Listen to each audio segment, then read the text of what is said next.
อย่าลืมกดไลค์กดแชร์และกดติดตามเด้อพี่น้องกล่าวทักทายสบายดีเบิร์ดสู่ขู่สุคนเนาะยินดีตอนรับเขาสู้ซองเบายึงผู้ใดที่เขามาเบิ่งมาชมคลิปเบายึงกับเบายึงก็ขออวยพรให้ร่ำให้รวยเนาะแล้วก็สำหรับมื้อนี้แมนพาเมียไปเกี่ยวเอาหญ้าคาเนาะหญ้าคาที่เราจะมาเฮ็ดเที่ยงไฮในไฮไม้เนาะนี่ตอนนี้กับเมียก็กำลังเกี่ยวทางหน้านี่แหละเราก็มาอยู่บอนป่าหญ้าคานี่แหละแต่ว่าการเกี่ยวหญ้าคานี่อาจจะใส่เวลาถึง2 มื้อเนาะ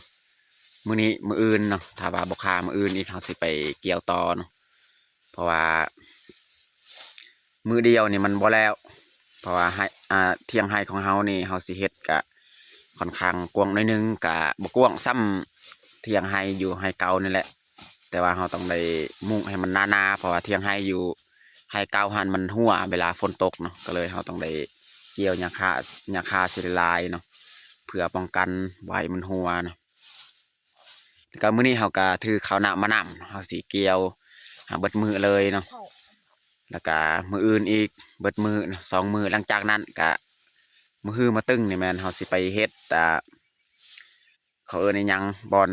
แคมให้นะเขาสิเคลียหญ้าตัวมันแห้งเพื่อบ่ให้มันลามเพราะว่าเขา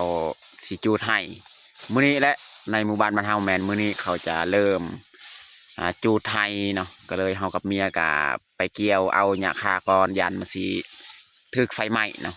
เขาก็ต้องไปเกี่ยวเอาไว้ถ้าว่าเฮาบ่เกี่ยวนี่ถึกไฟไหม้นี่บ่มีบอน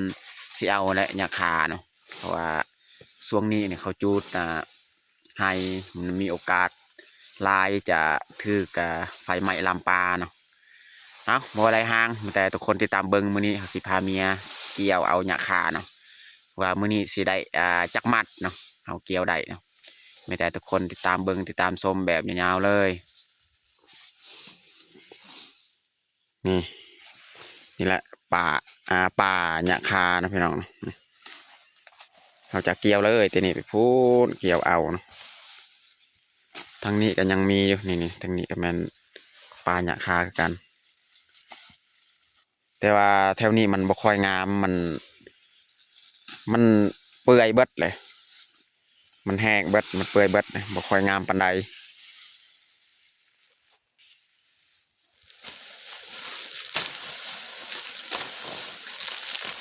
หญ้าคามันอยากเปื่อยแถวนี้ถ้าว่ามันเปื่อยเขาก็ได้ลายแล้วพอมันเปื่อยแบบนี้บัดเทาสันก็เลื่อนน้อยนึงพี่น้อง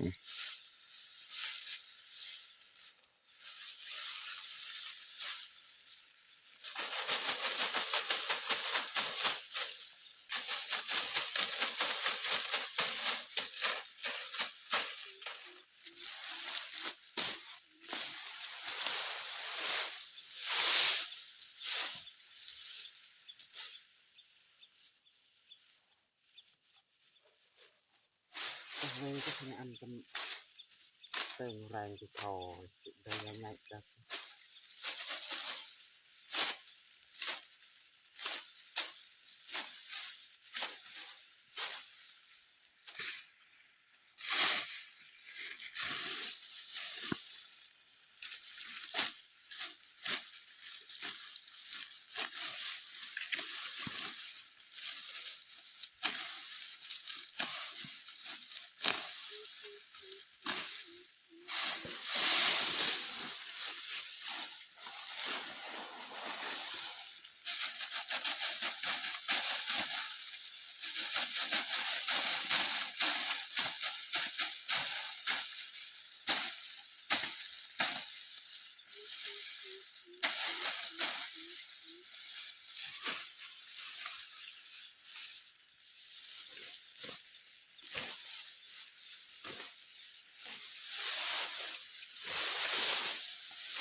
ยับเป็นจะเป็นเหนือกันนะว่าจะเป็นกัน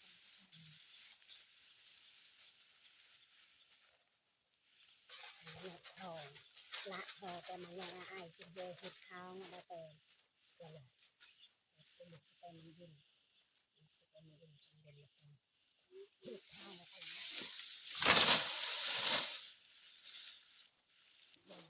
เยอะท่อนเลยนะไอ้ยังเท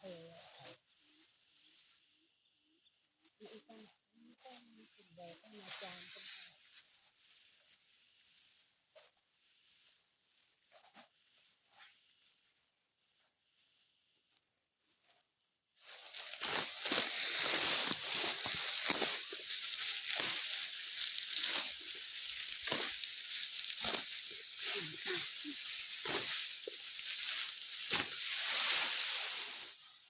อ้าวดึงไต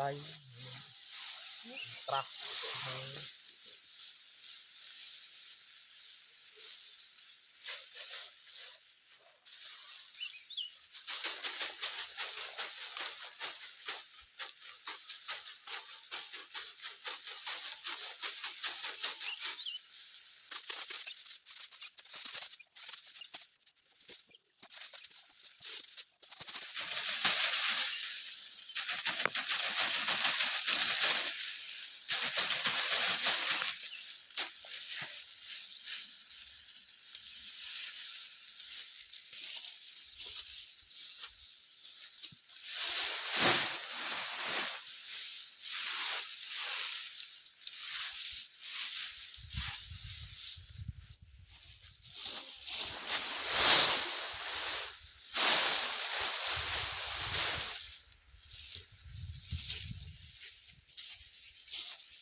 เอามากองอยู่นี่อีก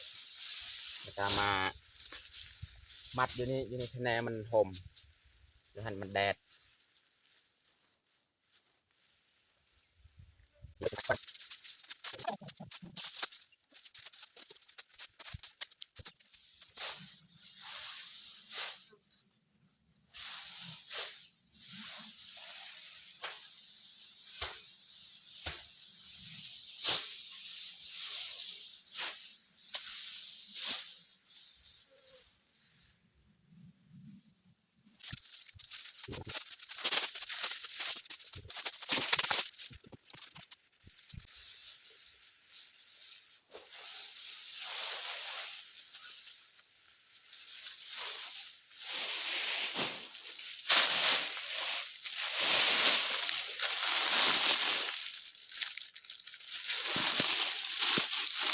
เราจะมัดเป็นซองทอนเลยหรือว่าซองบอลของมัด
มื่อยแห้งพี่น้อง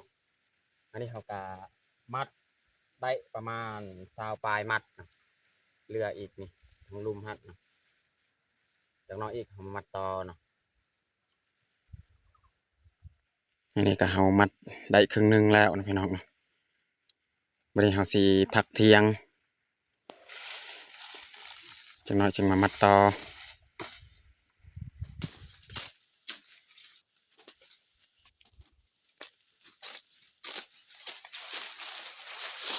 ตอนนี้เขากะสีพักเที่ยงหลังจากเขากินข้าวกินน้ำแล้วจังน้อยเขาก็สีเกี่ยวต่อเอาต่ออีกอย่างเนาะ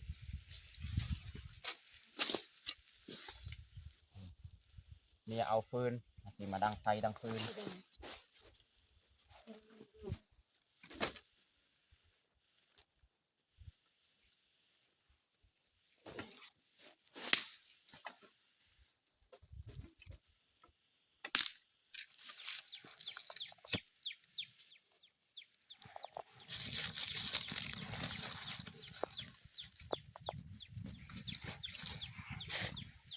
ส่วงนี้นี่ดังไฟง่ายยามฮอดยามแรงแบบนี้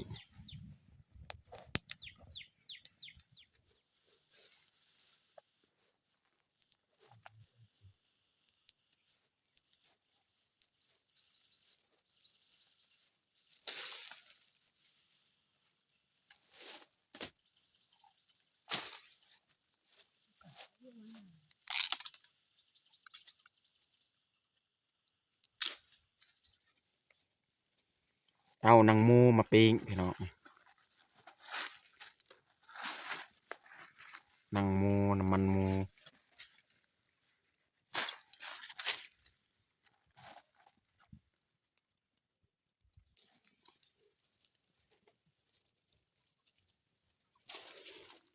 เรียบร้อยพี่น้อง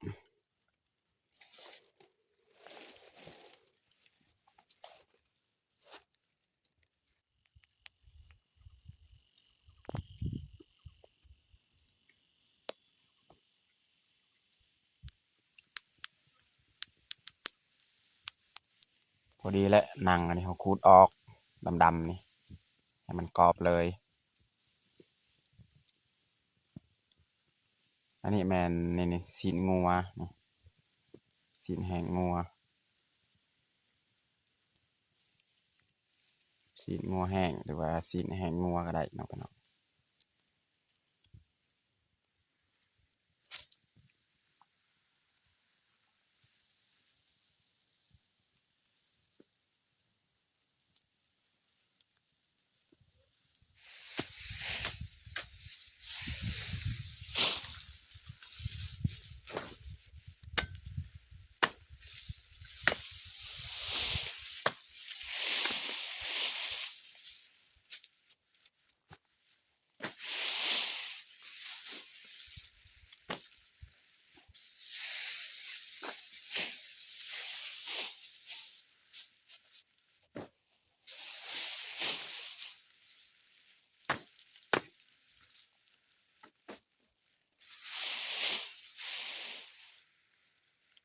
นี่เมียกะมัดไปนำเลยเนาะ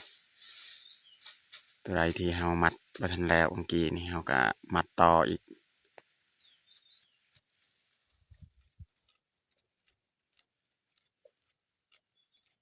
ซอยผักบัวพี่น้องเนาะมาสี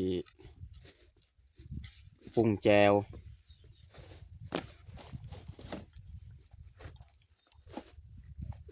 บริถือถ้วยบวงพี่น้องเนาะไปแบบ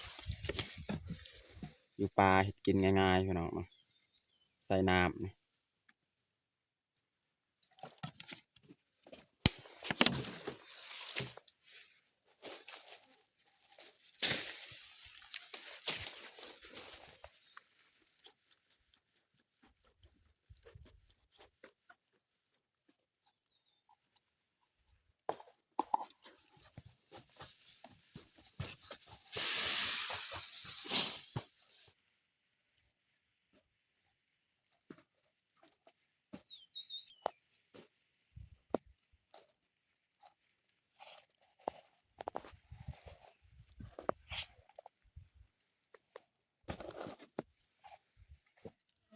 อนนี้ก็เรียบร้อยพี่น้องเนาะ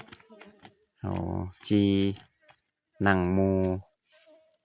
แล้วก็แจวข้าวมันต้นเนาะสำหรับอาหารเที่ยงของเฮากับเบิดชนี้แหละพี่น้องเนาะ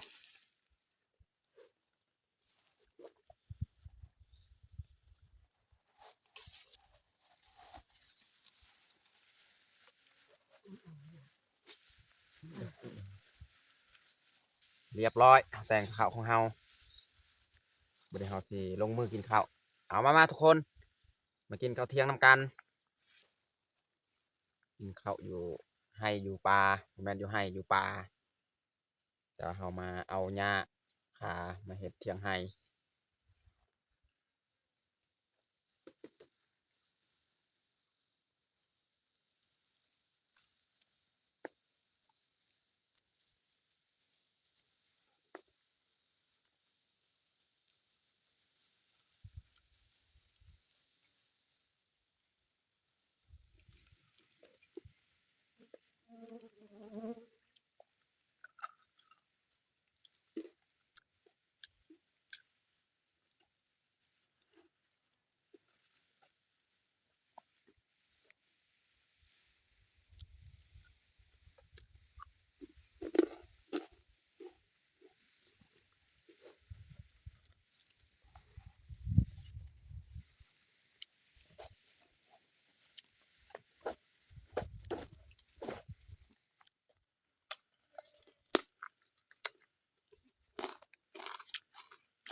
หลังจากเขากินข้าวกินน้ำนี่กินกล้วย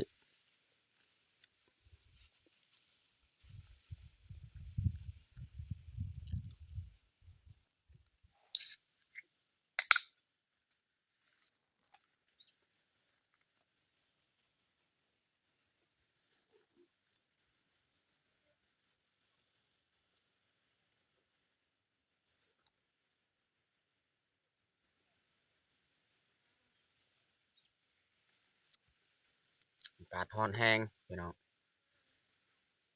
เฮ็ดเบียกเฮ็ดงานก็บ่ไหวร้อนแห้งแต่ว่าก็จำเป็น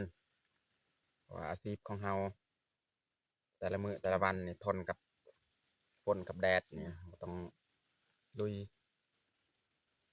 เตะก็นักจังเลยนะหมดแล้วบ่